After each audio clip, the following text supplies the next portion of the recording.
बिस्मिल्लाहिर्रहमानिर्रहीम अस्सलामुअलैकुम दोस्तों के एच कंप्यूटर्स में आपको खुशामदीद कहते हैं। दोस्तों उम्मीद है कि आप सब ठीक होंगे और दुआ है कि अल्लाह ताला आपको अपनी हिफ्ज़ व अमान में रखे।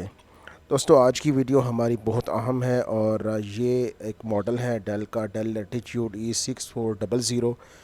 इसके अंदर पॉइंटिंग स्टिक का इशू है और टच पैड नॉर्मल वर्किंग कर रहा है, लेकिन पॉइंटिंग स्टिक की वजह से जो कर्सर है आप देख सकते हैं वो ऑटो मूव कर रहा है और वो टच पैड को भी वर्किंग नहीं करने दे रहा, जिसकी वजह से हमारा कर्सर वापस डाउन पोजीशन पे आ जाता है और वो मूव नहीं करता।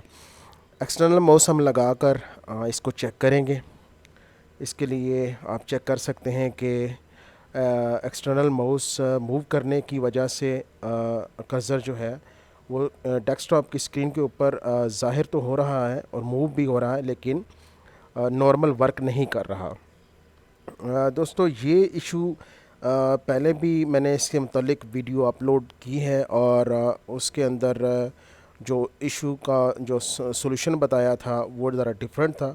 तो इस इशू के बारे में मैं काफ़ी जो है वो सर्च आउट किया और ये एक सॉल्यूशन सॉफ्टवेयर का मैंने इस वीडियो के अंदर आपको बताना है, जो कि बहुत ज़बरदस्त और बहुत आसान है और हर नॉर्मल नॉलेज रखने वाला आदमी भी इसको आसानी से कर सकता है।